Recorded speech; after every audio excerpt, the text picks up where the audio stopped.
Hi everyone, and welcome to another video tutorial. Today I wanted to cover another aspect of figures, and it's one of the harder ones to do, and that's lying down distortion or lying down figures.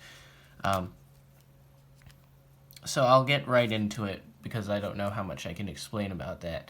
If you've ever been to a life drawing class or you have online and the picture is someone lying down, it can be one of the hardest things to draw because there's a lot of foreshortening, but it's very subtle, and then you can get caught in a lot of pitfalls that make your figure look flat. And I'm gonna try and make the process a lot easier for you, and at the same time give you some tips to make your drawing look a bit more 3D and cleaner while that's happening. So, to begin with, if your figure is lying down, let's pretend my hand is a figure like this. You're not gonna be usually seeing it like this. You're gonna probably be seeing it as something like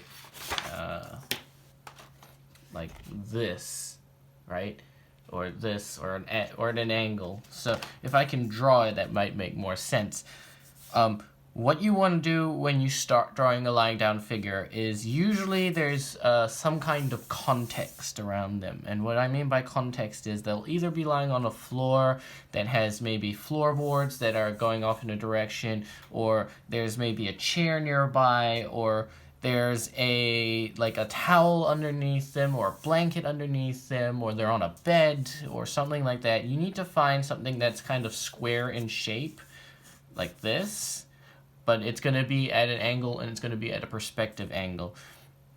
So imagine, if you will, that they are lying on a towel, and what you want to do is you want to use that towel to basically outline a boundary for the perspective, because they're usually constrained within it, and it usually gives us an idea of how the perspective is going to work for that drawing. So usually, sometimes and typically, I might get something like this that they're lying on. And you want to find anything that you can to give you a better reference point. If anything, if they're lying on a very neutral space, you need to find that rectangle yourself around the figure. And once you have this, it makes the whole process a lot easier, because now you can see that this side will be bigger and this side will be further away. You can draw this side a lot smaller and in less detail, and then this side in bigger and a lot more detail. So how do we navigate this? Well, we can use an older method that I had. We can use the method that I've been covering for a while now, which is the box method, basically. And we're going to do a little bit of a looser version of that, just so it's not overwhelming. So what you can do is, you want to know your proportions still. So if a person is lying down, let's say their head is over here, and then 1, 2.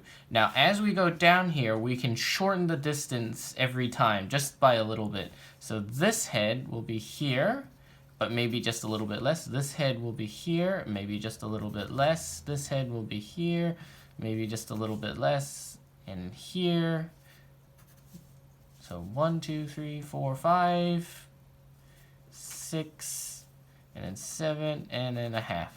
All right, so now we have it scaling off into the other direction. And the reason I'm doing it a little bit differently today is because I want to give you as many different ways of looking at it, because sometimes this will give you more a better understanding of how things work than in another method.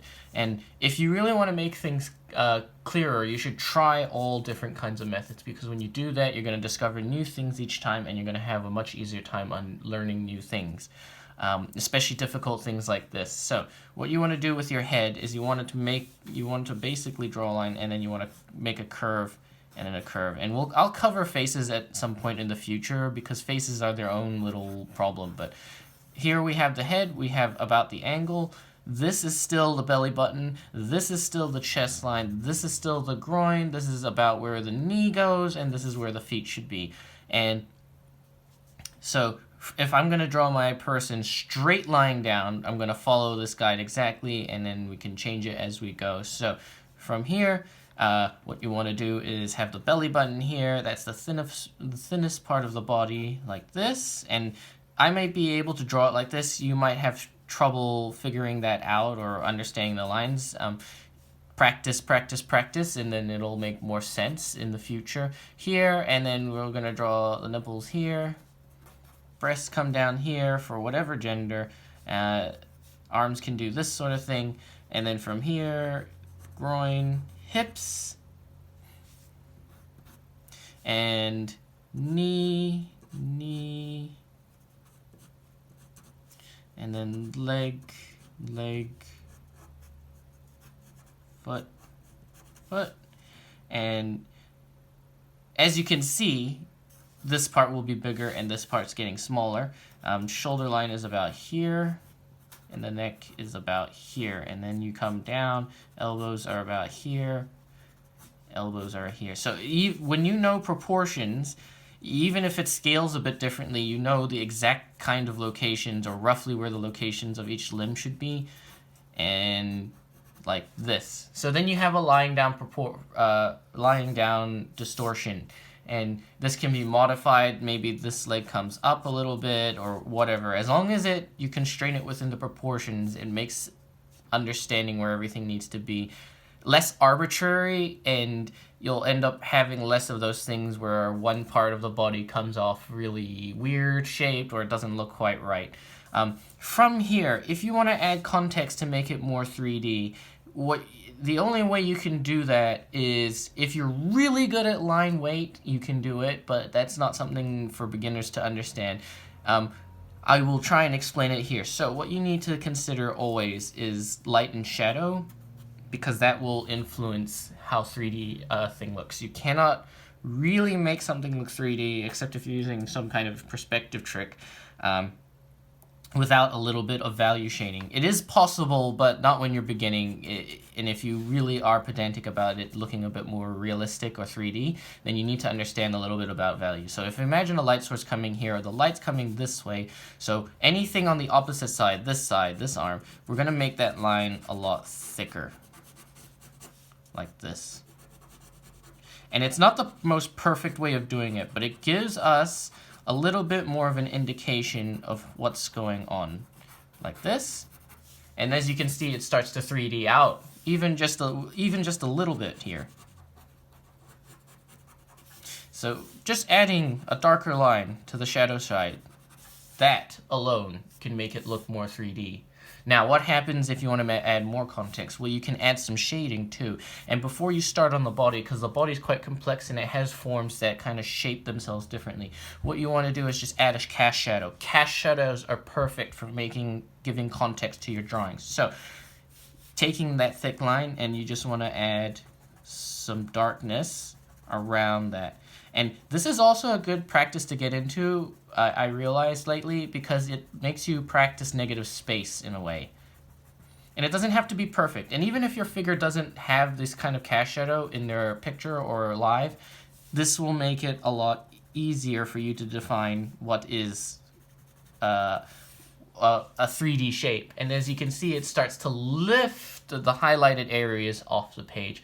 Now, you can take it one step further, and you shouldn't worry too much about if it's correct or not, the lighting, and when you're starting. You should just try and add values wherever you can. So from here, I'm going to just add a little more context. I'm going to imagine it as a 3D shape. I'm just going to add more shading to the sides. And you see I can do it quick, and it can still look good this way.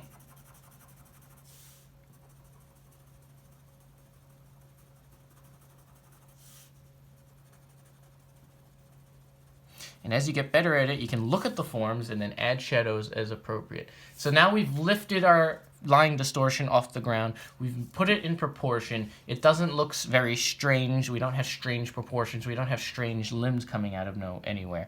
So basically, find your perspective, scale it down as you go into the distance, and add some context with some shadows. And then your figures will look a little bit nicer. And with more practice, you'll get faster and you'll have more time to add these little extra details.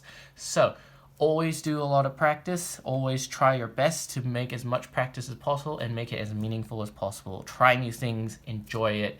Art is fun. Art is love, art is life. Thank you very much for watching, and I'll catch you next time.